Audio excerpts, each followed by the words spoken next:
നമസ്കാരം. നമ്മുടെ രണ്ടാമത്തെ പാഠം അനിമൽ കിങ്ഡം, സുവോളജിയിലെ രണ്ടാമത്തെ പാഠം അനിമൽ കിങ്ഡം. ഈ പാഠത്തിനെക്കുറിച്ച് നമ്മുടെ സുവോളജി ചാപ്റ്ററുകളിൽ ഏറ്റവും ലെങ്തി ആയിട്ടുള്ള പാഠമാണിത്. അതുപോലെ തന്നെ നമുക്ക് 30 മാർക്കിന് പരീക്ഷയ്ക്ക് ചോദിക്കും. അതിനകത്ത് ഏറ്റവും കൂടുതൽ മാർക്കിന് ചോദിക്കുന്നത് ഈ പാഠത്തിൽ നിന്നാണ്. ഏറ്റവും കൂടുതൽ എന്ന് പറയുമ്പോൾ ഭയങ്കര മാർക്കെന്നല്ല, ഈ 30 മാർക്കിൽ 5 മാർക്ക്, കാരണം 11 പാഠത്തിൽ 5 മാർക്കിനും ഈ പാഠത്തിൽ നിന്നാണ് ചോദിക്കുക. അപ്പോൾ അത്രയ്ക്കും ഇമ്പോർട്ടൻ്റ് ആയിട്ടുള്ളൊരു പാഠമാണ് ഇത്.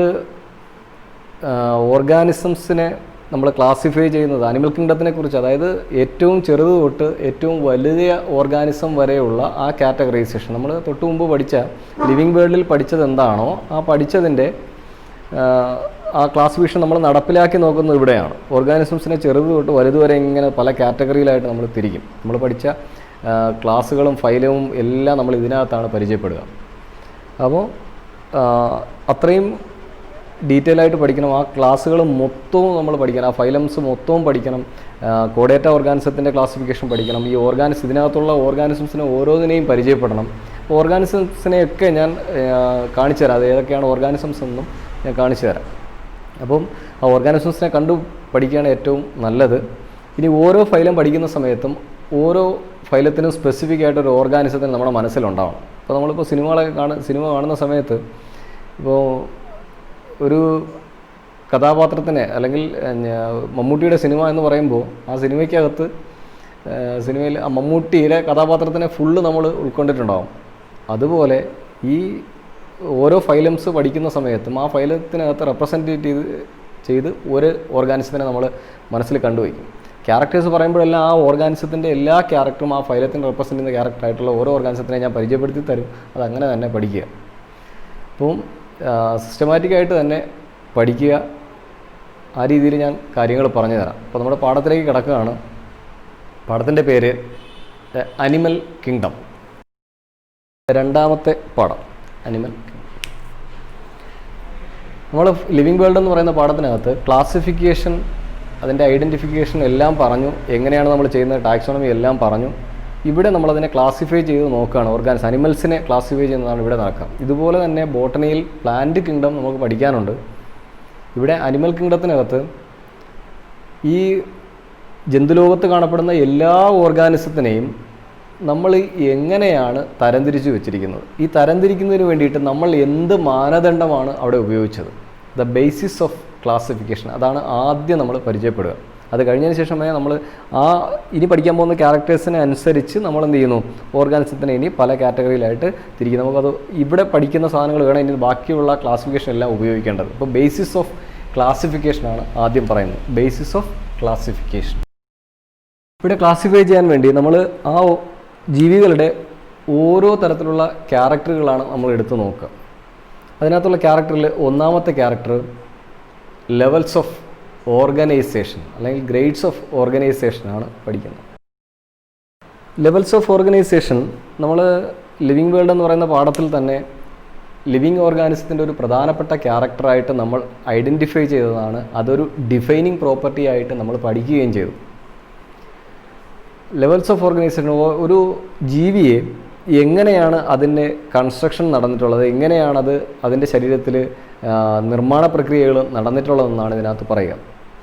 ജീവികളിൽ കാണപ്പെടുന്ന ലെവൽസ് ഓഫ് ഓർഗനൈസേഷൻ അല്ലെങ്കിൽ ഗ്രേഡ്സ് ഓഫ് ഓർഗനൈസേഷൻ അനുസരിച്ച് ഓർഗനൈസേഷൻ്റെ ആ ലെവൽസ് നോക്കിക്കഴിഞ്ഞാൽ നമുക്ക് 4 തരത്തിലുള്ള ഓർഗനൈസേഷൻ കാണാൻ പറ്റും. ഒന്ന് സെല്ലുലാർ ഗ്രേഡ് ഓഫ് ഓർഗനൈസേഷൻ എന്നാണ് അതിനെ പറയുക. പറയുമ്പോൾ തന്നെ പേരിനകത്ത് തന്നെ നിങ്ങൾക്കത് ക്യാപ്ചർ ചെയ്യാൻ പറ്റണം. ഗ്രേഡ്സ് ഓഫ് ഓർഗനൈസേഷനിൽ ഒന്ന് സെല്ലുലാർ ഗ്രേഡ് ഓഫ് ഓർഗനൈസേഷൻ എന്ന് പറയുന്നത്, ഇവിടെ ആ ജീവിയുടെ ശരീരം ഉണ്ടാക്കിയിരിക്കുന്നത് സെല്ലുകൾ കൊണ്ടാണ്, അല്ലെങ്കിൽ സെല്ലുകളാണ് അതിൻ്റെ ശരീരമെന്ന് നമുക്ക് പറയേണ്ടി വരും. അതിനെയാണ് സെല്ലുലാർ ഗ്രേഡ് ഓഫ് ഓർഗനൈസേഷൻ എന്ന് പറയുക. സെല്ലുലാർ ഗ്രേഡ് ഓഫ് ഓർഗനൈസേഷൻ, ഇതിൻ്റെ ഡെഫിനിഷൻ ഞാൻ പറഞ്ഞുതരാം, നോട്ട് ചെയ്ത് കൊള്ളുക. സെല്ലുലാർ ഗ്രേഡ് ഓഫ് ഓർഗനൈസേഷൻ എന്താ? Body of an organism is simply the aggregates of cells. സെല്ലുകളുടെ ഒരു കൂട്ടം മാത്രമാണ് ആ ജീവിയുടെ ശരീരം. അതിനകത്ത് കൈയെവിടെയോ കാലെവിടെയോ അങ്ങനെ ഒന്നും നമുക്ക് പറയാൻ പറ്റില്ല. അതിൻ്റെ ശരീരം തന്നെ കുറച്ച് സെല്ലുകളെ, അവിടെ ടിഷ്യൂ പോലും ആയിട്ടില്ല എന്ന് നിങ്ങൾ ഓർമ്മ വേണം.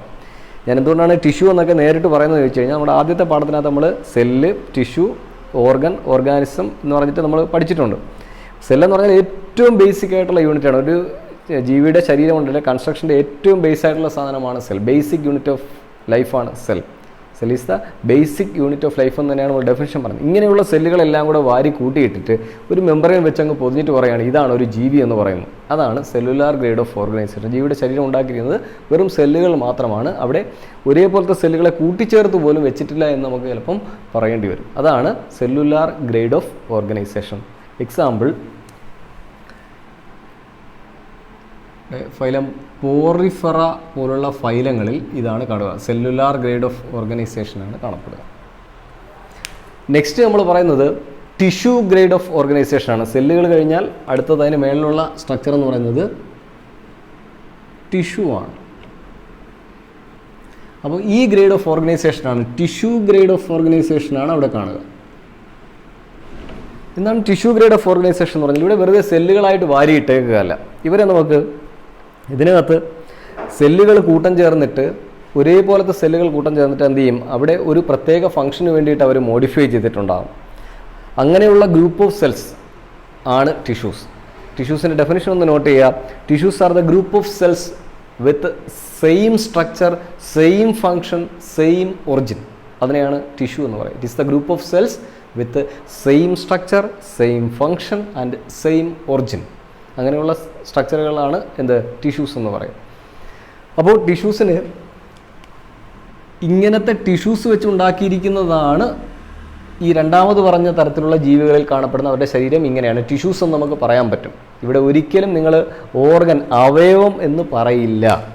അതുകൊണ്ട് തന്നെ ഇവരുടെ അവയവങ്ങളെല്ലാം ലൈക്ക് ചേർത്തിട്ടാണ് പറയാം. അതായത് foot like structures, arm like structure, head like structure എന്നുള്ള ആ ഒരു രീതിയിലാണ് എന്ത് ചെയ്യുക ഇതിനകത്ത് പറയാം, ടിഷ്യൂ ഗ്രേഡ് ഓഫ് ഓർഗനൈസേഷനകത്ത് പറയാം. അപ്പോൾ ടിഷ്യൂവിൻ്റെ ഡെഫിനിഷൻ ഞാൻ പറഞ്ഞു, സെയിം സ്ട്രക്ചറും സെയിം ഫങ്ഷനും.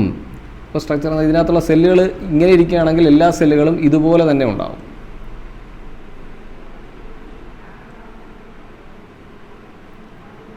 ഇങ്ങനെയായിരിക്കും ഇവരുടെ ഫംഗ്ഷൻ. ഇവരിപ്പം കവർ ചെയ്യാൻ വേണ്ടിയിട്ട് ഉപയോഗിച്ച് കഴിഞ്ഞാൽ ഇതിനകത്തുള്ള എല്ലാ സെല്ലുകളും എന്ത് ചെയ്യും, കവറിങ്ങിന് വേണ്ടിയിട്ടായിരിക്കും ഈ ഗ്രൂപ്പിനകത്തുള്ള എല്ലാവരും ചെയ്യുക. അവരെന്തെങ്കിലും സെക്രീറ്റ് ചെയ്യുന്നുണ്ടെങ്കിൽ അവർ സെക്രീറ്റ് ചെയ്യാൻ വേണ്ടിയിട്ട് മാത്രമായിരിക്കും കാണപ്പെടുക. അതാണ് ടിഷ്യൂസ് എന്ന് പറയുന്നത്. സെയിം ഫംഗ്ഷനാണ്, സെയിം ഒറിജിനാണ്, അതുപോലെ സെയിം സ്ട്രക്ചറാണ്, സെയിം ഫംഗ്ഷനാണ്, സെയിം ഒറിജിൻ. ഇവരെവിടെ നിന്നാണോ ഉണ്ടായി വരുന്നത്, ഇതിൻ്റെ എപ്പിത്തീലിയൽ ടിഷ്യൂവിൽ നിന്നാണ് ഉണ്ടായി വരുന്നതെങ്കിൽ ഇവർ അത് ഇങ്ങനത്തെ ഒരു ഡിവിഷൻ നടന്നാണ് സെൽ ഉണ്ടാകുന്നതെങ്കിൽ ഇതിനകത്തു നിന്നുണ്ടാകുന്ന സെല്ലുകൾക്കും അവർ പുതിയ സെല്ലുകൾ ഉണ്ടാക്കുമ്പോഴും ഇതുപോലെ തന്നെ ഡിവൈഡ് ചെയ്യും, സെയിം ഒറിജിനുമായിരിക്കും. അപ്പോൾ അതാണ് ടിഷ്യൂസ് എന്ന് പറയാം. അപ്പോൾ ടിഷ്യൂ ഗ്രേഡ്, ഇങ്ങനെയുള്ള ടിഷ്യൂസ് കൊണ്ട് ഉണ്ടാക്കിയിരിക്കുന്ന ജീവികളാണ് ടിഷ്യൂ ഗ്രേഡ് ഓഫ് ഓർഗനൈസേഷൻ.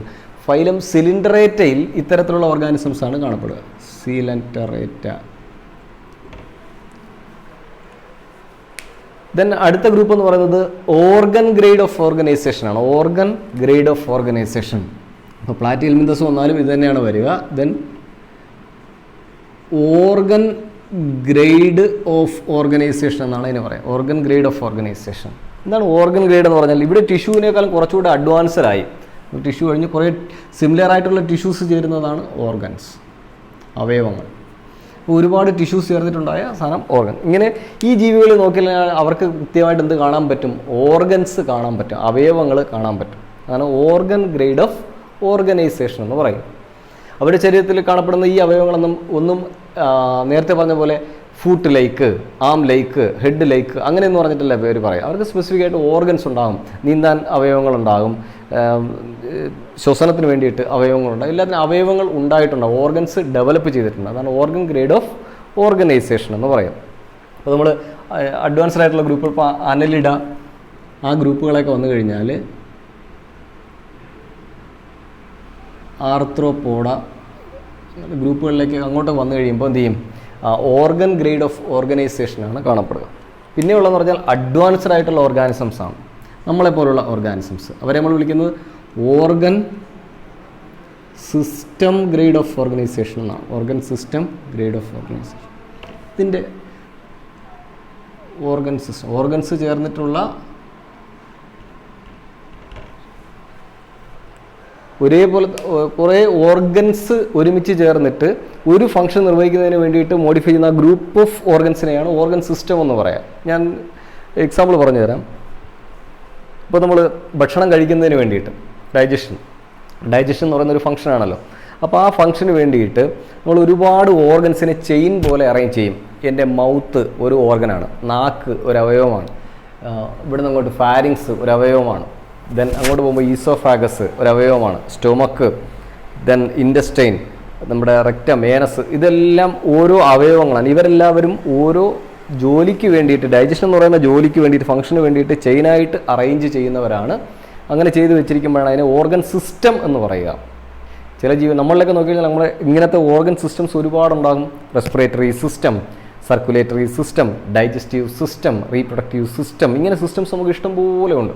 ഇങ്ങനെ ഓർഗൻ സിസ്റ്റംസ് കാണപ്പെടുന്ന ജീവികളെയാണ് organ system grade of organisation എന്ന് പറയുക. ഹയർ ഓർഗാനിസംസിൽ നമ്മുടെ എക്കനോഡെർമേറ്റയിൽ നമ്മളിലൊക്കെ ഇതൊക്കെ organ system grade of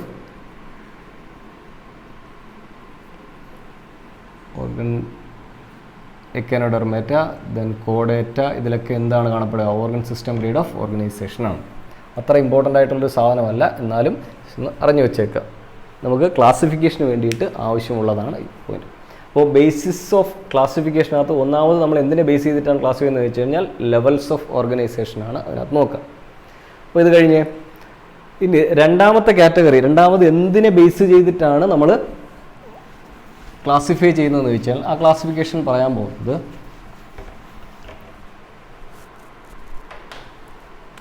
സർക്കുലേഷനെ base ചെയ്തിട്ടാണ്, അല്ലെങ്കിൽ സർക്കുലേറ്ററി സിസ്റ്റത്തിനെ ബേസ് ചെയ്തിട്ടാണ്. സർക്കുലേറ്ററി സിസ്റ്റം എന്താണ് സർക്കുലേറ്ററി സിസ്റ്റം? നമ്മുടെ ശരീരത്തിൽ നമ്മൾ ഡൈജസ്റ്റ് ചെയ്തെടുത്ത ഫുഡ് മെറ്റീരിയൽസിനെ നമ്മുടെ ബോഡിയുടെ എല്ലാ സെല്ലുകളിലേക്കും കൊണ്ടെത്തിക്കുന്നതിന് വേണ്ടിയിട്ട് കാണപ്പെടുന്ന ഒരു ട്രാൻസ്പോർട്ടിംഗ് സിസ്റ്റമാണ് സർക്കുലേഷൻ. അതുപോലെ തന്നെ ആ സെല്ലുകൾ ഉപയോഗിച്ചതിന് ശേഷം കിട്ടുന്ന വേസ്റ്റ് മെറ്റീരിയൽസിനെ എക്സ്ക്രീറ്റ് ചെയ്യേണ്ട സ്ഥലങ്ങളിലേക്ക് കൊണ്ടുവരുന്ന സംവിധാനത്തിനെ, അതെല്ലാം ഈ ഒരു ട്രാൻസ്പോർട്ടിംഗ് മെക്കാനിസത്തിലൂടെയാണ് നടക്കുക. ഈ ട്രാൻസ്പോർട്ടിംഗ് മെക്കാനിസത്തിനെയാണ് നമ്മളെന്ത് വിളിക്കുക? സർക്കുലേറ്ററി സിസ്റ്റം എന്ന് പറയുക. എല്ലാ ജീവികളിലും ഈ സർക്കുലേറ്ററി സിസ്റ്റം നോക്കിക്കഴിഞ്ഞാൽ ജീവികളിൽ മൊത്തത്തിൽ രണ്ട് തരത്തിലുള്ള സർക്കുലേറ്ററി സിസ്റ്റമാണ് ഉള്ളത്. ഒന്ന് ക്ലോസ്ഡ് ടൈപ്പ് സർക്കുലേഷൻ എന്നും വേറൊന്നിനെ ഓപ്പൺ ടൈപ്പ് സർക്കുലേഷൻ എന്നും പറയും. രണ്ട് ടൈപ്പ് സർക്കുലേഷനാണുള്ളത്, ഓപ്പൺ ടൈപ്പും ക്ലോസ്ഡ് ടൈപ്പും. ജീവികളിൽ ഏതാണ് കാണപ്പെടുന്നത് എന്നതിനെ ബേസ് ചെയ്തിട്ട് നമ്മൾ എന്ത് ചെയ്യാറുണ്ട്? ജീവികളെ തരംതിരിക്കാറുണ്ട്. ഇതിനകത്ത് ഏറ്റവും കുറഞ്ഞത് അല്ലെങ്കിൽ പ്രിമിറ്റീവ്, അല്ലെങ്കിൽ ലെവൽ താഴ്ന്നത് ആരാണെന്ന് ചോദിച്ചു കഴിഞ്ഞാൽ ഓപ്പൺ ടൈപ്പ്. കുറച്ച് ഗ്രേഡ് കൂടിയവരാണ് ആര്? ക്ലോസ്ഡ് ടൈപ്പ് ആൾക്കാർ. എന്താണ് ഓപ്പൺ ടൈപ്പ് എന്ന് ചോദിച്ചു കഴിഞ്ഞാൽ ഇവിടെ രക്തം ഒഴുകുന്നതിന് വേണ്ടിയിട്ട് പ്രത്യേകിച്ച് കുഴലുകളൊന്നും ഉണ്ടാവില്ല. രക്തം ഒഴുകുന്നത് ഓപ്പൺ സ്പേസുകളിലൂടെയാണ്. അപ്പോൾ നമ്മളൊരു മുറിക്കകത്ത് വെള്ളം അങ്ങ് പൈപ്പൊന്നുമില്ലാതെ വെറുതെ ഇങ്ങനെ കോരി ഒഴിക്കുകയാണ് എന്ന് കരുതുക. അങ്ങനെ രക്തം ഇങ്ങനെ ഒഴുകി നടക്കും അതിനകത്ത്. അപ്പോൾ ആർക്കാണ് ഈ രക്തത്തിനകത്തുള്ള അല്ലെങ്കിൽ ഈ വെള്ളത്തിനകത്തുള്ള സാധനങ്ങൾ കിട്ടുന്നതെന്ന് ചോദിച്ചു കഴിഞ്ഞാൽ ഈ വെള്ളവുമായിട്ട് സമ്പർക്കത്തിൽ വരുന്ന ടിഷ്യൂസിനെല്ലാം കിട്ടും. ഇത് വളരെ സ്പീഡിലൊന്നും ആയിരിക്കില്ല ഈ വെള്ളം ഒഴുകുന്നത് അല്ലെങ്കിൽ രക്തം ഒഴുകുന്നത്. ഇവിടെ നമ്മൾ മീഡിയം എന്ന് പറയുന്നത് ബ്ലഡാണ്. ഈ ബ്ലഡിനകത്താണ് നമുക്ക് കൊടുക്കേണ്ട ന്യൂട്രിയൻസ് എല്ലാം ഉള്ളത്, ഇടേണ്ട വേസ്റ്റ് എല്ലാം അതിനകത്താണുള്ളത്. അപ്പം ഇത് ആണ് സഞ്ചരിക്കുക. ഓപ്പൺ ടൈപ്പ് ആയി കഴിയുമ്പോൾ എന്താണ് പ്രത്യേകത എന്ന് ചോദിച്ചു കഴിഞ്ഞാൽ ഞാൻ നേരത്തെ പറഞ്ഞ എക്സാമ്പിൾ തന്നെ, റൂമിനകത്ത് നമ്മൾ വെള്ളം കോരി അങ്ങ് ഒഴിച്ചു വിടുകയാണ്. ഈ വെള്ളത്തിന് വലിയ ഫോഴ്സൊന്നും ഉണ്ടാവില്ല, സ്പീഡൊന്നും ഉണ്ടാവില്ല, അതിങ്ങനെ വെറുതെ ഇങ്ങനെ ഒഴുകി നടക്കും എന്ന് പറയുന്നത് പോലെയാണ് ഇവിടെ സർക്കുലേറ്ററി ഫ്ലൂയിഡ് അല്ലെങ്കിൽ മീഡിയം ഒഴുകുക. ഇപ്പോൾ ഉദാഹരണത്തിന് ഇത് നോക്കൂ, ഒരു ജീവിയുടെ ശരീരം ഇങ്ങനെയാണെന്ന് കരുതുക. ഇതിൻ്റെ വശങ്ങളിലൊക്കെ ഇതുപോലെ ടിഷ്യൂസ് അല്ലെങ്കിൽ സെല്ലുകളുണ്ട് എന്ന് കരുതുക. ഇവരുടെ സർക്കുലേറ്ററി ഫ്ലൂയിഡ് അല്ലെങ്കിൽ മീഡിയം ഈ ഗ്യാപ്പിനകത്ത് ഇങ്ങനെ ഒഴുകി നടക്കും. പ്രത്യേകിച്ച് കുഴലുകളൊന്നും ഉണ്ടാവില്ല, ഓപ്പൺ സ്പേസുകളിലൂടെ ആയിരിക്കും ഈ ബ്ലഡ് സഞ്ചരിക്കുക. ഈ ബ്ലഡ് നേരിട്ട് തന്നെ ടിഷ്യൂസുമായിട്ട് കോണ്ടാക്റ്റിൽ വരുന്നത് കൊണ്ട് ഇവർ നേരിട്ടായിരിക്കും വലിച്ചെടുക്കുക. ഇതിനകത്തുള്ള ന്യൂട്രിയൻസ് എല്ലാം, വേസ്റ്റ് എല്ലാം അതുപോലെ തന്നെ നേരിട്ട് ഇതിനകത്തേക്ക് തള്ളിക്കൊടുക്കും. അങ്ങനെയാണ് ഇത് ചെയ്യുക, ഇവർ എക്സ്ചേഞ്ച് ചെയ്യുക. ഇതിനകത്ത് വലിയ ഫോഴ്സ് ഒന്നും ഉണ്ടാവില്ല. ഇവിടുന്ന് ബ്ലഡ് പോയി കഴിഞ്ഞാൽ പോയി, തിരിച്ചു വന്നാൽ വന്ന്, ആ രീതിയിലുള്ള സംവിധാനമാണ്. അപ്പോൾ ഇങ്ങനെയുള്ള ഓപ്പൺ സ്പേസുകളെ നമ്മൾ ഇതിനകത്ത് ബ്ലഡ് ഫില്ല് ചെയ്തിട്ടുള്ള ഈ ക്യാവിറ്റികളെ നമ്മൾ ഹീമോസീലുകൾ എന്നാണ് പറയുക. Haemocoel, blood filled body cavities are called haemocoel. ഇതിനകത്തുള്ള ഗ്യാപ്പുകൾ നമ്മൾ സൈനസസ് എന്ന് പറയും. സൈനസസ്. ഈ സൈനസസുകളിൽ ഈ ഫ്ലൂയിഡ് ഇങ്ങനെ ഫില്ല് ചെയ്ത് കിടക്കും, അതിങ്ങനെ ഫ്രീ ആയിട്ട് ഒഴുകി നടക്കും. അവർ ഓപ്പൺ സ്പേസുകളിലാണ് കാണപ്പെടുന്നത്. Open type circulatory system. ഇതൊരു കുറഞ്ഞ അല്ലെങ്കിൽ ലെവല് കുറഞ്ഞ ഒരു കാറ്റഗറി ആയിട്ടാണ് ഇതിനെ നമ്മൾ പരിഗണിച്ച് വെച്ചേക്കുന്നത്. പക്ഷേ ക്ലോസ്ഡ് ടൈപ്പ് സർക്കുലേഷൻ എന്ന് പറഞ്ഞാൽ ഇതിൻ്റെ പ്രത്യേകത, ഇവിടെ ബ്ലഡ് ഒഴുകുന്നത് ക്ലോസ്ഡ് സ്പേസുകളിലൂടെ മാത്രമേ ഒഴുകുള്ളൂ. അതായത് പൈപ്പുകളിലൂടെ അല്ലെങ്കിൽ പൈപ്പിൻ്റെ നെറ്റ്വർക്കുകളിലൂടെ മാത്രമേ ഈ ബ്ലഡ് അല്ലെങ്കിൽ ബോഡി ഫ്ലൂയിഡ് സഞ്ചരിക്കുള്ളൂ. എവിടെയൊക്കെ ടിഷ്യൂ ഉണ്ടോ ആ ടിഷ്യൂകളിലെല്ലാം എന്ത് ചെയ്യും, ഈ ബോഡി ഫ്ലൂയിഡ് കൊണ്ടുവന്ന് എത്തിക്കും. ഇതേപോലെ ടിഷ്യൂസിന് ഒരിക്കലും എന്ത് ചെയ്യില്ല, ഈ ബ്ലഡുമായിട്ട് ഡയറക്റ്റ് കോണ്ടാക്റ്റ് കാണില്ല. ഇവർ വരുമ്പോൾ ഇവിടെ എത്തുമ്പോൾ മാത്രമാണ് ഇതിനകത്തേക്ക് ന്യൂട്രിയൻസ് അല്ലെങ്കിൽ വേസ്റ്റൊക്കെ കിട്ടുക. അതാണ് ഇതിൻ്റെ പ്രത്യേകത. ഇനി ഇതിൻ്റെ ഗുണം എന്താണെന്ന് ചോദിച്ചു കഴിഞ്ഞാൽ, ഇവിടെ ഒരു സെൻട്രൽ പമ്പിങ് ഓർഗൻ ഉണ്ടാകും. ഒരു ഹൃദയം പോലെ ഒരു പമ്പിങ്ങിന് വേണ്ടിയിട്ടൊരു ഓർഗൻ ഉണ്ടാകും. ഈ ഓർഗൻ ഇവിടെ നിന്ന് പമ്പ് ചെയ്യുന്നതനുസരിച്ചാണ് ഈ കുഴലുകളിലൂടെ രക്തം സഞ്ചരിക്കുക. അതുകൊണ്ട് തന്നെ ഈ കുഴലുകളിലൂടെ സഞ്ചരിക്കുന്ന രക്തത്തിന് നല്ല ഫോഴ്സ് ഉണ്ടാകും, പ്രഷർ ഉണ്ടാകും. ആരെ വെച്ച് കമ്പയർ ചെയ്യുമ്പോൾ, ഈ ഓപ്പൺ ടൈപ്പിനെ വെച്ച് കമ്പയർ ചെയ്യുമ്പോൾ ഇതിനകത്ത് നല്ല ഫോഴ്സ് ഉണ്ടാകും. ഇതാണ് ഇതിൻ്റെ പ്രത്യേകത. അപ്പോൾ ക്ലോസ്ഡ് ടൈപ്പ് സർക്കുലേഷൻ എന്ന് പറയുന്നത് ഒരു അഡ്വാൻസ്ഡ് ക്യാരക്ടറായിട്ടാണ് പരിഗണിക്കുന്നത്. ഇപ്പോൾ തന്നെ മനസ്സിലായിട്ടുണ്ടാകും നിങ്ങൾക്ക് ഇതിൻ്റെ എക്സാമ്പിൾ ഏതൊക്കെയാണ്. മനുഷ്യരിലൊക്കെ നമ്മളിലൊക്കെ കാണപ്പെടുന്ന സർക്കുലേറ്ററി സിസ്റ്റം അഡ്വാൻസ്ഡ് ടൈപ്പാണ് ക്ലോസ്ഡ് ടൈപ്പ് സർക്കുലേഷൻ. നമുക്ക് ബ്ലഡ് വെസലുകളുണ്ട്, നമ്മുടെ ബ്ലഡ് എല്ലാം സഞ്ചരിക്കുന്നതിന് വേണ്ടിയിട്ട് കുഴലുകളുണ്ട്. ഓപ്പൺ ടൈപ്പ് സർക്കുലേഷൻ എന്ന് പറഞ്ഞാൽ ഇതുപോലെ രക്തം ഒഴുകുന്നതിന് വേണ്ടിയിട്ട് ഓപ്പൺ സ്പേസുകൾ മാത്രമേ ഉള്ളൂ. ഫൈലം ആർത്രോപോഡയാണ് ഇതിനൊരു എക്സാമ്പിൾ. നമ്മുടെ പാറ്റയും അട്ടയും അങ്ങനത്തെ ജീവികളൊക്കെ ചിലന്തിയൊക്കെ വരുന്നത് ഈ ഗ്രൂപ്പിനകത്താണ്, ആർത്രോപോഡ ഗ്രൂപ്പിനകത്താണ്. ഇത് നമ്മൾ ഫൈലം ഡീറ്റെയിൽ ആയിട്ട് പിന്നീട് പഠിക്കും. എന്നാലും ഇതിൻ്റെ അർത്ഥം അറിഞ്ഞു വെച്ചേ. ആർത്രോ എന്ന് പറഞ്ഞാൽ ജോയിൻ്റ് എന്നാണ്, പോഡ എന്ന് പറഞ്ഞു കഴിഞ്ഞാൽ ലെഗ് എന്നാണ്. അപ്പം കാലുകൾ ജോയിൻ്റ് ചെയ്ത് വെച്ചിട്ടുള്ള ഇതേപോലെ കാലുള്ള ജീവികളാണ് ഈ ഗ്രൂപ്പിനകത്ത് വരിക. ഇപ്പോൾ ഓർഗാനിസംസിനെ മനസ്സിലാവുമല്ലോ. അപ്പം ഈ ഗ്രൂപ്പിൻ്റെ ഒരു പ്രത്യേകതയാണ് ഈ സർക്കുലേറ്ററി സിസ്റ്റം. അപ്പോൾ രണ്ട് കാര്യങ്ങൾ നമ്മൾ പഠിച്ചു. ബേസിസ് ഓഫ് ക്ലാസിഫിക്കേഷനകത്ത് ലെവൽസ് ഓഫ് ഓർഗനൈസേഷൻ പഠിച്ചു, സർക്കുലേറ്ററി സിസ്റ്റവും പഠിച്ചു. ഇനി ബേസിസ് ഓഫ് ക്ലാസിഫിക്കേഷൻ, ഇനി ക്ലാസിഫൈ ചെയ്യാനുള്ള അടുത്ത മെത്തേഡാണ് ഇനി പറയാൻ പോകുന്നത്. അതാ നോക്കിയോളൂ. അടുത്ത മെത്തേഡ് അല്ലെങ്കിൽ അടുത്ത പോയിന്റ് എന്തിനെ ബേസ് ചെയ്തിട്ടാണെന്ന് ചോദിച്ചു കഴിഞ്ഞാൽ, it is called the symmetry എന്ന് പറയും. ഇമ്പോർട്ടൻ്റ് ആണ്, ചോദിക്കും. ഇതാ സ്റ്റാർ വരച്ചിട്ടുണ്ട്. സിമ്മെട്രി എന്ന് പറഞ്ഞാൽ the geometrical arrangement of body parts is called the symmetry. ഒരു ജീവിയുടെ ശരീരത്തിൽ അതിൻ്റെ അവയവങ്ങൾ ഏത് അളവിലാണ് അല്ലെങ്കിൽ ഏത് രീതിയിലാണ് അറേഞ്ച് ചെയ്തിരിക്കുന്നത് എന്നതിനെയാണ് അതിൻ്റെ സിമ്മെട്രി എന്ന് പറയുക. The geometrical arrangement of body parts in an organism. ഒരു ഓർഗാനിസത്തിന് അതിൻ്റെ ശരീരത്തിനകത്ത് എവിടെയൊക്കെയാണ് അവയവങ്ങൾ അറേഞ്ച് ചെയ്തിരിക്കുന്നത് എന്നാണ് ഇതിനകത്ത് പറയുക. ചില ജീവികളെ നോക്കിക്കഴിഞ്ഞാൽ, ചില പ്രിമിറ്റീവ് ജീവികളെ നോക്കിക്കഴിഞ്ഞാൽ അവർക്ക് എന്തുണ്ടാവില്ല, ഈ പറയുന്ന ഇങ്ങനത്തെ ഒരു സിമ്മെട്രി ഒന്നും ഉണ്ടല്ല. അവർക്ക് അവയവം തന്നെ ഉണ്ടാവില്ല. പിന്നെ ഉള്ള അവയവം ഒന്നും ഇതുപോലെ അളവെടുത്തൊന്നും ആയിരിക്കില്ല എന്ത് ചെയ്യുന്നത്, അറേഞ്ച് ചെയ്തിട്ടുണ്ടാകുക. എന്നാൽ ചില ജീവികൾ എടുത്തു കഴിഞ്ഞാൽ അവരുടെ അവയവങ്ങൾ അറേഞ്ച് ചെയ്തിരിക്കുന്നത് അവരുടെ ഒരു ബോഡി ആക്സിസ് ഉണ്ടാകും. അപ്പോൾ എനിക്കൊരു ബോഡി ആക്സിസ് ഉണ്ട്. എവിടെയാണ്? എൻ്റെ മൂക്കിൻ്റെ പാലത്തിന് നടുക്കുകൂടെ, അല്ലെങ്കിൽ ഈ പല്ലുകൾ നമുക്ക് മൊത്തം 32 പല്ലുള്ളതിൽ വലത് സൈഡിൽ 16, ഇടത് സൈഡിൽ 16. അതിൽ തന്നെ വലത് സൈഡിലെ 16-ൽ മുകളിൽ 8, താഴെ 8. ഇപ്പോൾ മനസ്സിലായത് ഈ പോയിന്റ് നടുക്കായിട്ട് വരുന്ന ഇവിടെ ഒരു പോയിന്റ് ഉണ്ടാകും. ഇതാണ് നമ്മുടെ മീഡിയൽ ലൈൻ എന്ന് പറയുന്നത്. ഈ ലൈൻ ഒരു സെൻട്രൽ ആക്സിസ്. ഈ ആക്സിസിൻ്റെ 2 ഭാഗത്തായിട്ടായിരിക്കും എൻ്റെ ബോഡി പാർട്സ് അറേഞ്ച് ചെയ്തിട്ടുണ്ടാകുക. കൃത്യമായിട്ട് മൂക്കിൻ്റെ ഒരു സുഷിരം ഇവിടെയും അടുത്ത സുഷിരം ഇവിടെയും, കണ്ണ് ഒരെണ്ണം ഇവിടെയും ഒരെണ്ണം ഇവിടെയും, ഇങ്ങനെ എല്ലാ ബോഡി പാർട്സും ഇതുപോലെയാണ് അറേഞ്ച് ചെയ്തിട്ടുണ്ടാകുക. തിരിച്ച് ചോദിക്കരുത്, ഹാർട്ടിൻ്റെ കാര്യത്തിൽ, ഹൃദയത്തിൻ്റെ കാര്യത്തിൽ അത് ഒരുപാട് ഇടത്തോട്ടാണ് ഇരിക്കുക. അപ്പം ഹൃദയത്തിനെ മുറിച്ച് കഴിഞ്ഞാൽ ഇതേപോലെ 2 തുല്യ ഭാഗങ്ങൾ കിട്ടുമെന്ന് ചോദിച്ചു കഴിഞ്ഞാൽ കിട്ടില്ല.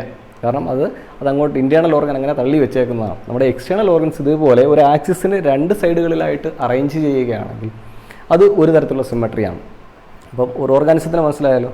ഇനി വേറെ ചില ജീവികളുണ്ട്, അവരുടെ ബോഡി പാർട്സ് എങ്ങനെയാണ് അറേഞ്ച് ചെയ്തിരിക്കുന്നത്. അവരുടെ ബോഡി കണ്ടാൽ തന്നെ മനസ്സിലാകും. ഒന്നുകിൽ സിലിണ്ടർ ആയിരിക്കും, റൗണ്ട് ആയിരിക്കും, അല്ലെങ്കിൽ അതൊരു ഗ്ലോബുലാർ സ്ട്രക്ചർ ആയിരിക്കും, ഒരു ഉരുണ്ട ബോൾ പോലത്തെ സ്ട്രക്ചർ ആയിരിക്കും. ഇതിന് ചുറ്റുമായിരിക്കും എന്ത് ചെയ്യുക, അതിൻ്റെ അവയവങ്ങൾ അറേഞ്ച് ചെയ്തിട്ടുണ്ടാകുക.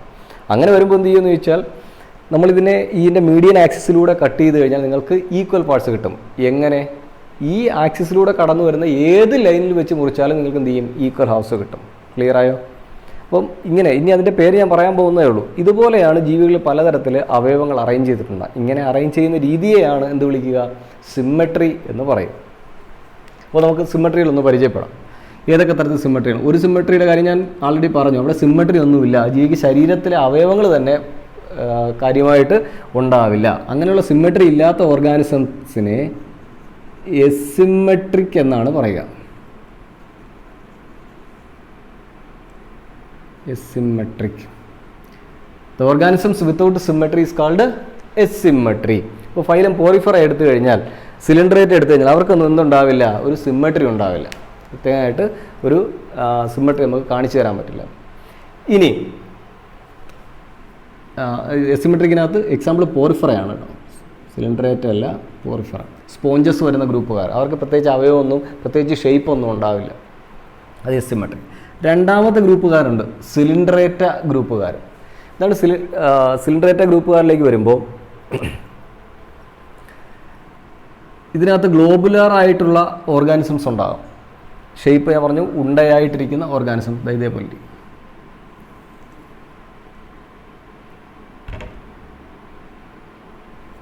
ഇതിൻ്റെ പ്രത്യേകത എന്താണെന്ന് വെച്ചാൽ ഇവർക്കൊരു മീഡിയൻ ആക്സിസ് ഉണ്ടാകും. ഒരു ആക്സിസ് ഞാൻ പറയുന്നത് സെൻട്രൽ മീഡിയൻ ആക്സിസ് ഇതാണ്.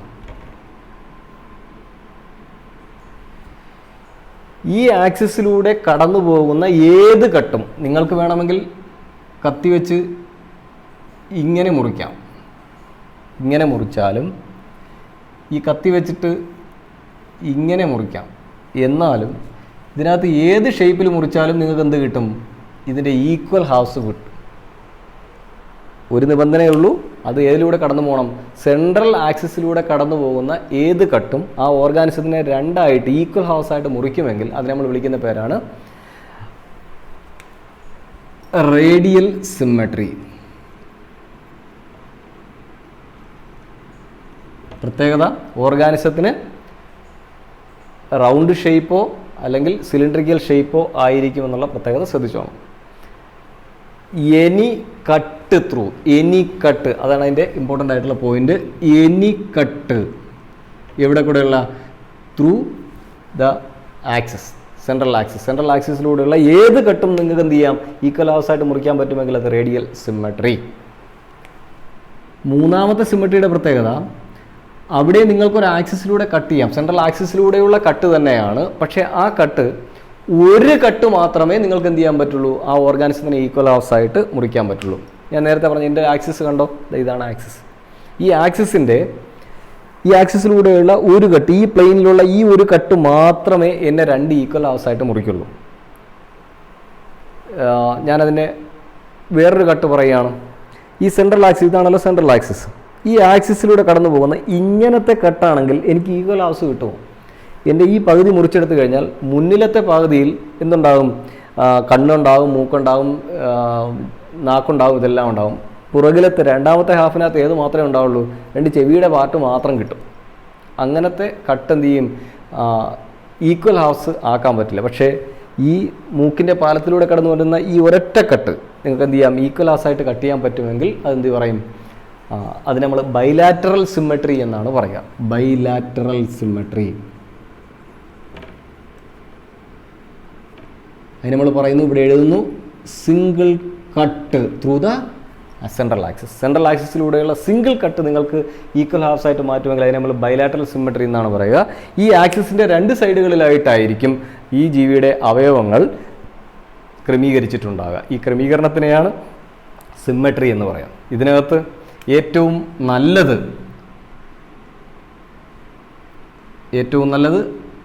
ആരാ, ബൈലാറ്ററൽ സിമ്മെട്രിയാണ്. അതാണ് ഏറ്റവും അഡ്വാൻസ്ഡ്. റേഡിയൽ സിമ്മെട്രി എന്ന് പറഞ്ഞാൽ കുറച്ചുകൂടെ ഗ്രേഡ് കുറഞ്ഞ ആൾക്കാരാണ്. ഒട്ടും ഗ്രേഡ് ഇല്ലാത്ത, ഒട്ടും ക്വാളിഫൈഡ് അല്ലാത്ത ആൾക്കാരാണ് ആര്, എസിമെട്രി, സിമ്മെട്രി ഇല്ലാത്ത ആളുകൾ. അപ്പോൾ ഓരോ സ്ഥലത്തും നമ്മൾ ഇതുപോലെ ഓരോരുത്തരെ പരിചയപ്പെടുന്നുണ്ട്, അത് ഓർത്ത് വെച്ചേക്കാം.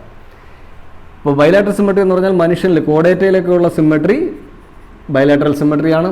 എക്കേനോഡെർമേറ്റയിലൊക്കെ ഉള്ള സിമ്മട്രി റേഡിയൽ സിമ്മട്രിയാണ്. സിലിണ്ടറേറ്റയിൽ കാണപ്പെടുന്നുണ്ട്. പോറിഫറിയിൽ കാണപ്പെടുന്നതാണെങ്കിൽ എസിമെട്രിക്കും ആയിരിക്കും. 3 കാറ്റഗറിയായി levels of organisation, circulatory system, symmetry. Then അടുത്ത 4ാമത്തെ കാറ്റഗറിയിലേക്ക് പോവുകയാണ്.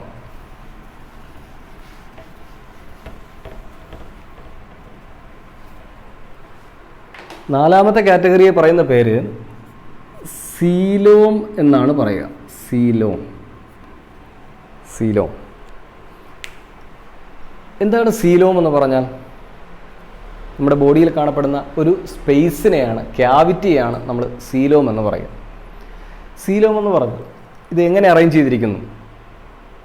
ഒരു ജീവിയുടെ ശരീരത്തിൽ അവൻ്റെ അലിമെൻ്ററി കനാൽ, അതായത് മൗത്തിൽ തുടങ്ങി ഏനസിൽ അവസാനിക്കുന്ന ഒരു ട്യൂബ്, നമ്മൾ ഫുഡ് അങ്ങോട്ട് കൊടുക്കുന്ന സ്ഥലം, ആ ഓപ്പണിങ് മൗത്തിൽ തുടങ്ങി അതിൻ്റെ അകത്തൂടെ പോയി ആ ട്യൂബിനകത്തൂടെ സഞ്ചരിച്ച് അത് ഡൈജഷൻ എല്ലാം കഴിഞ്ഞ് അബ്സോർഷൻ എല്ലാം കഴിഞ്ഞ് വേസ്റ്റ് വരുമ്പോൾ ആ വേസ്റ്റ് ഏനസിലൂടെ ഓപ്പോസിറ്റ് എൻഡിലൂടെ പുറത്തേക്ക് പോകും. അതൊരു കുഞ്ഞു ട്യൂബാണ്. ഈ ട്യൂബിനെ, ഞാനിപ്പോൾ ആ ട്യൂബിനെ ഇങ്ങോട്ട് വരയ്ക്കുകയാണ്. ഇതാണ് അലിമെൻ്ററി കനാൽ എന്ന് പറയുന്ന ട്യൂബ്. ഇത് മൗത്ത്, ഇത് ഏനസ്. ഈ കുഞ്ഞു ട്യൂബ് ഇറക്കി വച്ചിരിക്കുന്നത് നമ്മുടെ ശരീരമെന്ന് പറയുന്ന വേറൊരു ട്യൂബിനകത്താണ്. ശരിയല്ലേ? അപ്പോൾ ഞാൻ എൻ്റെ ശരീരം തന്നെ വരയ്ക്കാം. ഇങ്ങനെ വയ്ക്കാം. ഇപ്പോൾ നമ്മുടെ കൈ ഇങ്ങനെ വെച്ച് കഴിഞ്ഞാൽ ഇവിടെ ഇപ്പം മൗത്തിൽ ഇങ്ങനെ വരുന്നു, ഏനസിലൂടെ പുറത്തേക്ക് വന്നു. ഇവിടെ അടുത്തൊരു ട്യൂബ് ഉണ്ട്. ഇത് നമ്മുടെ ശരീരഭിത്തി. ഇതൊരു വലിയ ട്യൂബാണ്. ഈ വലിയ ട്യൂബിനകത്ത് ഇറക്കി വെച്ചിരിക്കുന്ന ചെറിയ ട്യൂബാണ് ഇവിടെയുള്ളൊരു പ്ലാൻ. ഇത് നമ്മൾ ട്യൂബ് ബോഡി പ്ലാൻ എന്നൊക്കെ പറയാറുണ്ട് ഇതിനെ. Tube body plan. അപ്പോൾ എന്തായാലും ഇങ്ങനെ ഒരു സ്ട്രക്ചർ ഉണ്ടാകും. ഇത് അലിമെൻ്ററി കനാൽ. അലിമെൻ്ററി കനാലിനും ബോഡി വാളിനും ഇടയിലായിട്ട് ഇവിടെ ഒരു സ്പേസ് കണ്ടോ? ഈ സ്പേസിനെ വിളിക്കുന്ന പേരാണ് coelom. The space between alimentary canal and the body wall is called the coelom. ഇനി ഞാനൊരു എക്സാമ്പിൾ പറഞ്ഞു. നിങ്ങൾക്കൊന്ന് ഇമാജിൻ ചെയ്ത് നോക്കിയാൽ പെട്ടെന്ന് അത് മനസ്സിലാവും എന്താണ് സീലോം എന്ന് പറയുന്നത്. ഇപ്പോൾ നിങ്ങളെ ഒരു രാക്ഷസൻ പിടിച്ചിട്ട് നിങ്ങളെ വിഴുങ്ങുകയാണ് എന്ന് കരുതുക. ഒരാളുടെ അടുത്ത് നിങ്ങളെ വിഴുങ്ങുകയാണെന്ന് കരുതുക. അപ്പോൾ നിങ്ങളുടെ കയ്യിലൊരു പിച്ചാത്തിയുണ്ട്. അപ്പോൾ നിങ്ങൾ അതും കൊണ്ട് അയാളുടെ വായിലൂടെ കയറി അയാളുടെ അന്നനാളത്തിലൂടെ ഇങ്ങനെ സഞ്ചരിക്കാം. ഇങ്ങനെ താഴോട്ട് പോവുകയാണ്. നിങ്ങൾ സൈഡിലെല്ലാം തടവി നോക്കുമ്പോൾ എന്താണ് കാണുക? അയാളുടെ അലിമെൻ്ററി കനാലിൻ്റെ ഭിത്തിയാണ് നമ്മൾ ടച്ച് ചെയ്യുന്നത്. ഇങ്ങനെ താഴോട്ട് വന്നിട്ട് നിങ്ങൾ അയാളുടെ ആമാശയത്തിലെത്തി, സ്റ്റൊമക്കിലെത്തി ഇങ്ങനെ റെസ്റ്റ് ചെയ്യണം. അപ്പോൾ നിങ്ങൾ തൊട്ട് നോക്കുമ്പോഴെല്ലാം ആമാശയത്തിൻ്റെ ഭിത്തിയാണ് കാണാൻ പറ്റുക. അപ്പോൾ നമ്മൾ ആലോചിച്ചു, ഇനി പുറത്തേക്കാണ്, എൻ്റെ കയ്യിൽ പിച്ചാത്തി ഉണ്ടല്ലോ, ഞാൻ എന്ത് ചെയ്യുന്നു? ആ പിച്ചാത്തി എടുത്തിട്ട് ഈ ആമാശയത്തിൻ്റെ ഭിത്തി ഒന്ന് കീറുകയാണ്. എന്നിട്ട് നമ്മൾ എന്ത് ചെയ്യുന്നു? പുറത്തേക്ക് ഇറങ്ങുന്നു. നിങ്ങളിപ്പോൾ അയാളുടെ ആ രാക്ഷസൻ്റെ ബോഡിക്ക് പുറത്തെത്തിയോ അതോ വേറെ എവിടെയെങ്കിലും എത്തിയോ? ഇപ്പോൾ നമ്മൾ എത്തുന്നത് ഈ ആമാശയത്തിൽ നിന്ന് ഇറങ്ങിയിട്ടൊരു വേറൊരു ഗ്യാപ്പിലാണ്, ഒരു ക്യാവിറ്റിയിലാണ് വന്നിറങ്ങുക. അവിടെ നിന്ന് നോക്കുമ്പം പുറകുവശത്തോട്ട് നോക്കിയാൽ നമ്മൾ ഇറങ്ങി വന്ന ആമാശയത്തിൻ്റെ ഭിത്തി കാണും. മറു സൈഡിൽ നോക്കിയാൽ ശരീരത്തിൻ്റെ ഭിത്തിയും ഉണ്ടാകും. ഇപ്പോൾ നമ്മൾ നിൽക്കുന്നൊരു ക്യാവിറ്റിയില്ലേ, ഒരു സ്പേസ് ഇല്ലേ, നമ്മളിങ്ങനെ ചുറ്റും ആ തൂണ് പോലിരിക്കുന്ന അലിമെൻ്ററി കനാലിനെ ചുറ്റും ഇങ്ങനെ നടന്ന് നോക്കിക്കഴിഞ്ഞാൽ അവിടെ ഒരു ക്യാവിറ്റി ഉണ്ടാകും. ഈ ക്യാവിറ്റിയാണ് സീലോം എന്ന് പറയാം. ഇതെന്തിനാണ് നമ്മുടെ ശരീരത്തിൽ വെച്ചേക്കുന്നതെന്ന് ചോദിച്ചു കഴിഞ്ഞാൽ വെറുതെ വെച്ചേക്കുന്നത്. ഇതിന് ഒരുപാട് ഫങ്ഷൻ, ഒരുപാട് ആവശ്യമുണ്ട് ഇതിന്. ഈ ക്യാവിറ്റിക്ക് ഒരുപാട് പ്രത്യേകതകളുണ്ട്. എന്തിനാണെന്ന് ചോദിച്ചു കഴിഞ്ഞാൽ ഇതിങ്ങനെ ക്യാവിറ്റി വെച്ചിരിക്കുന്നത് കൊണ്ടാണ്. ഈ ക്യാവിറ്റിയിലാണ് നമ്മുടെ പ്രധാനപ്പെട്ട ഇൻറ്റേർണൽ ഓർഗൻസായ ഹൃദയം, ശ്വാസകോശം, ഇങ്ങനത്തെ സാധനങ്ങളെല്ലാം, ലിവർ, ഇതെല്ലാം തൂക്കിയിട്ടിരിക്കുന്നത് ഈ ക്യാവിറ്റിയിലേക്കാണ്. അപ്പോൾ പുറത്തുനിന്ന് എവിടെന്നെങ്കിലും ഒരു ഷോക്ക് കിട്ടിയാൽ, ഒരു ഇടി കിട്ടിയാൽ ഈ ഇൻറ്റേർണൽ ഓർഗൻസിന് വലിയ ക്ഷതം സംഭവിക്കില്ല. ഒരു ഗ്യാപ്പ്, ഒരു പ്രൊട്ടക്ഷന് വേണ്ടിയിട്ടാണ് അത് വെച്ചേക്കുക. ഇനി നമ്മൾ അലിമെൻ്റ് കനാൽ നല്ലതുപോലെ ഭക്ഷണം കഴിക്കുന്ന അനുസരിച്ച് നമ്മുടെ വയറിങ്ങനെ വീർത്ത് വരികയാണ്. ഈ വീർക്കാനുള്ള സ്ഥലം എവിടെ നിന്നാണ് കിട്ടുക? അത് ഈ അലിമെൻ്ററി കനാൽ വീർത്തിട്ട് സീലോമിൽ വന്ന് ആണ് ഇതിങ്ങനെ വീർത്ത് നിൽക്കുന്നത്. സീലോം ഇല്ലായിരുന്നെങ്കിൽ എന്ത് ചെയ്തേനെ? നമ്മുടെ ബോഡി വാള് തള്ളി കഴിഞ്ഞാൽ പുറത്തോട്ട് വന്നേനെ, അവസാനം വയറ് പൊട്ടിപ്പോകുവാൻ. അപ്പം അങ്ങനെ ഒരു ഗ്യാപ്പ് അതിന് വേണ്ടിയിട്ടാണ് കൊടുത്തിരിക്കുക. അതുപോലെ തന്നെ ഞാൻ പറഞ്ഞ ക്യാവിറ്റിയിൽ കുറച്ച് സിമെൻ്റാണ് നിറച്ച് വെച്ചിരിക്കുന്നതെന്ന് കരുതുക. നല്ലതുപോലെ അതിന് ആ ഗ്യാപ്പ് മൊത്തം ഫില്ല് ചെയ്ത് വെച്ചേക്കാണെന്ന് കരുതുക. സിമെൻ്റ് ഇട്ട് വെച്ചേക്കാണെന്ന് കരുതുക. അപ്പോൾ നമ്മൾ ഒന്ന് കുനിയണമെങ്കിൽ എന്ത് ചെയ്യുമായിരുന്നു? നമ്മൾ കുനിയാൻ പറ്റില്ല. കാര്യം എന്ത് ചെയ്യും? ഇത് മടങ്ങില്ല. സീലോം അവിടെ ഉണ്ടായിരുന്നപ്പോൾ അവിടെ ഒരു മടക്കിനുള്ളൊരു ഫ്ലെക്സിബിലിറ്റി ഉണ്ടായിരുന്നു. ഇപ്പോൾ എന്തില്ല? ഫ്ലെക്സിബിലിറ്റി ഇല്ല. നമുക്ക് മടങ്ങാൻ പറ്റില്ല, കുനിയാൻ പറ്റില്ല, നമുക്ക് വെറുതെ ഫ്രീ ആയിട്ട് കിടക്കാൻ പറ്റില്ല, അങ്ങനെ ഒന്നും ചെയ്യാൻ പറ്റില്ലായിരുന്നു. നമുക്ക് ഫ്രീ ആയിട്ടുള്ളൊരു മൂവ്മെൻറ്റ് സഹായിക്കുന്നതും ഏതാണ്? ഈ സീലോമിൻ്റെ ഫങ്ഷനാണ്. അങ്ങനെയുള്ളതാണ് സീലോം എന്ന് പറയുന്നത്. ഇനി ഈ സീലോമിന് ജീവികളിൽ എങ്ങനെയൊക്കെയാണ് ഈ സീലോം അറേഞ്ച് ചെയ്തിരിക്കുന്നത് വെച്ച് കഴിഞ്ഞാൽ 3 തരത്തിലുള്ള സീലോമാണ് ജീവികളിൽ കാണപ്പെടുക. ഒന്ന്, ചില ജീവികൾക്ക് നോക്കിയാൽ അവർക്ക് ശരീരം തന്നെ ഇല്ല, ശരീരഭാഗങ്ങളില്ല, പിന്നെയാണ് ഈ അലിമെൻ്ററി കനാലിനെ കുറിച്ച് നമുക്ക് പറയാൻ പോലും പറ്റില്ല. അപ്പോൾ അലിമെൻ്ററി കനാൽ ഇല്ലെങ്കിൽ തീർച്ചയായിട്ടും എന്ത് ചെയ്യില്ല, അവിടെ ഒരു സീലോം ഉണ്ടാവില്ല. അങ്ങനെ സീലോം ഇല്ലാത്ത ജീവികളുണ്ടെങ്കിൽ അതിനെ നമ്മൾ ഏസീലോമേറ്റ് എന്നാണ് പറയുക. ഏസീലോമേറ്റ്, സീലോം ഇല്ലാത്ത ആൾക്കാർ. ഇപ്പോൾ പോറിഫറയൊക്കെ ആ ഗ്രൂപ്പിനകത്ത് വരുന്ന ആൾക്കാരാണ്. ഇനി സീഡോസീലോമേറ്റ് ഉണ്ട്. സീഡോസീലോമേറ്റ് എന്താണ് സീഡോസീലോമേറ്റ് എന്ന് ചോദിച്ചു കഴിഞ്ഞാൽ അവർക്ക് സീലോം ഉണ്ടോ എന്ന് ചോദിച്ചു കഴിഞ്ഞാൽ സീലോം ഉണ്ട്, എന്നാൽ ഇല്ലേ എന്ന് ചോദിച്ചു കഴിഞ്ഞാൽ ഇല്ല എന്ന് പറയേണ്ടി വരും. കാരണം ഇവരുടെ ഈ സ്പേസിനകത്ത് ഒരു ജെല്ല് പോലത്തെ ഒരു മെറ്റീരിയൽ ഇതിനകത്ത് ഫില്ല് ചെയ്തിട്ടുണ്ടാകും. ഈ ജെല്ല് പോലത്തെ മെറ്റീരിയലിനെ വിളിക്കുന്ന പേര് തന്നെ മീസോഗ്ലിയ എന്നാണ് പറയുക. ഇങ്ങനെ മീസോഗ്ലിയ പോലത്തെ മെറ്റീരിയൽസ് ഇതിനിടയിൽ ഫില്ല് ചെയ്ത് വെച്ച് കഴിഞ്ഞാൽ ഇവർക്ക് സീലോം ഉണ്ടോ എന്ന് ചോദിച്ചാൽ സീലോം മീസോഗ്ലിയ വെച്ച് നിറഞ്ഞുകൊണ്ട് സീലോം ഇല്ല. എന്നാൽ സീലോം ഇല്ലേ, ഇവർക്കിടയിൽ ഒരു ഗ്യാപ്പ് ഇല്ലേ എന്ന് ചോദിച്ചാൽ ഗ്യാപ്പുണ്ട്. ആ ഗ്യാപ്പിലാണ് മീസോഗ്ലിയ നിറഞ്ഞിരിക്കുന്നത്. അങ്ങനെ ശരിയായിട്ടുള്ള സീലോം ഇല്ലാത്ത ജീവികളെയാണ് സീഡോസീലോമേറ്റ് എന്ന് പറയുക. എന്താ പറയും? സീഡോസീലോമേറ്റ്. ക്ലിയർ ആയോ? സീഡോസീലോമേറ്റ് ഓർഗാനിസംസ്. അപ്പോൾ സീഡോസീലോമേറ്റ് കഴിഞ്ഞു. ഇനി സീഡോസീലോമേറ്റിൻ്റെ പ്രത്യേകത കഴിഞ്ഞാൽ അടുത്തത് അഡ്വാൻസ്ഡ് ആയിട്ടുള്ള ഓർഗാനിസംസ് ആണ്. കറക്റ്റായിട്ട് സീലോം ഉള്ള ആൾക്കാർ. ഈ സീഡോ എന്ന് പറഞ്ഞ വാക്കിനർത്ഥം ഫാൾസ് എന്നാണ്. നമ്മൾ സീഡോപോഡിയ, അമീബയുടെ പാദങ്ങളെ നമ്മൾ കപടപാദങ്ങൾ എന്ന് പറയും, കള്ള കാലുകൾ എന്ന് പറയും. സീഡോപോഡിയ, അതുപോലെ സീഡോസീലോമേറ്റ്. സീലോം ഉണ്ടോ എന്ന് ചോദിച്ചാൽ ഉണ്ട്, ഇല്ലയെന്ന് ചോദിച്ചാൽ ഇല്ല എന്ന് പറയുന്നതാണ് സീഡോസീലോമേറ്റ്. നെക്സ്റ്റ് ട്രൂ സീലോമേറ്റ് എന്നാണ്, അല്ലെങ്കിൽ യു സീലോമേറ്റ് എന്ന് പറയും. Eucoelomate. എന്താണ് യു സീലോമേറ്റ് എന്ന് പറഞ്ഞാൽ ഇത് കറക്റ്റ് സീലോമാണ്. ഇത് കിട്ടിയില്ലെങ്കിൽ നിങ്ങൾ സീലോമേറ്റ് എന്ന് പറഞ്ഞാൽ മതി. സീലോമേറ്റ് അല്ലെങ്കിൽ യു സീലോമേറ്റ് അല്ലെങ്കിൽ ട്രൂ സീലോമേറ്റ്. എന്താണ് പ്രത്യേകത എന്ന് ചോദിച്ചു കഴിഞ്ഞാൽ ഇവിടെ രണ്ട് ഈ അലിമെൻ്ററി കനാലിനും ബോഡി വാളിനും ഇടയിലായിട്ട് കറക്റ്റായിട്ട് ശരിക്കും സീലോമുള്ള ആൾക്കാരാണ് eucoelomate organisms. Eucoelomate organisms. അപ്പോൾ ഇത്രയാണ് ഇതിന് സീലോമിനെ കുറിച്ച് പറയാനുള്ളത്. ആ കാറ്റഗറിയും കഴിഞ്ഞു. ഇനി ഇത് ഒരു പോയിന്റും കൂടെ ഉള്ളൂ ഇതിനകത്ത്. It is called the germ layers. Germ ലേയേഴ്സിനെ കുറിച്ചാണ് അത് പറയാം. അത് ഏകദേശം ഈ സീലോവുമായിട്ട് ബന്ധപ്പെട്ട് വരുന്നൊരു കാറ്റഗറി തന്നെയാണ് ജേം ലേയേഴ്സ്. എന്താണ് പ്രത്യേകത നോക്കിയേ. ഒരു ഓർഗാനിസം അത് മെയിലും ഫീമെയിലും അതിൻ്റെ ഗ്യാമേറ്റുകളെ ഉൽപ്പാദിപ്പിച്ച് അവർ ഫ്യൂസ് ചെയ്ത് അതിൻ്റെ സൈഗോട്ടുണ്ടായി. സൈഗോട്ട് അങ്ങനെ എംബ്രിയോ ആയി. എംബ്രിയോ കുഞ്ഞായിട്ട് മാറുന്ന ആ എംബ്രിയോയുടെ ഡെവലപ്മെൻറ്റിൻ്റെ ഇടയിൽ വെച്ചിട്ട് അതിനകത്തുള്ള എംബ്രിയോയ്ക്കകത്തുള്ള സെല്ലുകളെല്ലാം വിവിധ രീതിയിൽ ഓർഗനൈസ് ചെയ്ത് അങ്ങോട്ടും ഇങ്ങോട്ടും ഒക്കെ റീഅറേഞ്ച്മെൻറ്റ് ചെയ്തിട്ട് അവർ 3 പാളികൾ ഉണ്ടാക്കും. സാധാരണഗതിയിൽ 3 പാളികൾ ഉണ്ടാക്കും, 3 ലെയറുകൾ ഉണ്ടാക്കും. അതാണ് ഒരു ജീവിയുടെ അവയവങ്ങൾ ഉണ്ടാകുന്നതിന് തൊട്ട് മുമ്പുള്ളൊരു കണ്ടീഷനാണ് ഈ 3 പാളികളായിട്ടുള്ള ലെയറുകൾ. ഏറ്റവും ഔട്ടറായിട്ടുള്ള ലെയറിനെ എക്ടോഡേം എന്ന് പറയും, നടുക്കുള്ളതിനെ മീസോഡേം എന്നും ഏറ്റവും ഉള്ളിലുള്ളതിനെ എൻഡോഡേം എന്നും പറയും. ഏതൊക്കെയാണ്? എക്ടോഡേം, ഡേം എന്ന് പറഞ്ഞാൽ സ്കിൻ, മീസോഡേം മിഡിലുള്ളത്, എൻഡോഡേം അകത്തുള്ളത്. ഇങ്ങനെ 3 ലെയറുകൾ ഉണ്ടാകും. ഈ 3 ലെയറുകൾ ഉണ്ടായാൽ ഈ 3 ലെയറുകളിൽ നിന്നുമാണ് പ്രത്യേക അവയവങ്ങൾ ഉണ്ടാകുക. അപ്പോൾ ഇതിനെ നിങ്ങൾ ഏതുമായിട്ട് കമ്പയർ ചെയ്യണമെന്ന് ചോദിച്ചു കഴിഞ്ഞാൽ നിങ്ങളൊരു തേങ്ങ എടുത്തിട്ട്, പച്ച തേങ്ങ എടുത്തിട്ട് അതിനെ കുറുകെ മുറിക്കുക. എന്നിട്ടിങ്ങനെ ഞാൻ കാണിച്ചു തന്നു കഴിഞ്ഞാൽ അതിനകത്ത് ചകിരിയും ആ പച്ച ഇതും വരുന്ന സ്ഥലം അത് ഒരു ലെയർ, അതാണ് നമ്മൾ എക്ടോഡേം എന്ന് മനസ്സിൽ കരുതുക. നടുക്കുള്ള ചിരട്ടയുടെ ഒരു ലെയർ ഉണ്ടാവില്ലേ, ആ ചിരട്ടയുടെ ലെയറിനെ നമ്മൾ പറയുന്ന പേര് മീസോഡേം. പിന്നെ അതിൻ്റെ ഉള്ളിലുള്ള വെള്ള തേങ്ങയുടെ ഭാഗം എൻഡോഡേം എന്നും കരുതുക. അതിൻ്റെ ഉള്ളിൽ തേങ്ങ വെള്ളം കിടക്കുന്ന സ്ഥലം ഒരു ക്യാവിറ്റിയും ഉണ്ട്. ഓക്കെ, ഇത്രയും സാധനങ്ങളാണ് എന്ത് ചെയ്യുക, നമ്മൾ കൺവേർട്ട് ചെയ്ത് ഭാവിയിൽ അതിൻ്റെ അവയവങ്ങളായിട്ട് മാറുക. എക്ടോഡേമിൽ നിന്നുണ്ടാകുമെന്ന് വെച്ചാൽ നമ്മുടെ സ്കിന്നെല്ലാം ഉണ്ടാകുന്നത് ഈ എക്ടോഡേമിൽ നിന്നാണ്. ഹെയറും ഇതെല്ലാം ഉണ്ടാകുന്നത് എക്ടോഡേമിൽ നിന്നാണ്. മീസോഡേമിൽ നിന്നാണ് നമ്മുടെ മസിലുകളും ഈ സ്കിന്നിനടിയിലുള്ള ഇറച്ചിയും എല്ലും എല്ലാം ഉണ്ടാകുന്നത് മീസോഡേമിൽ നിന്നാണ്.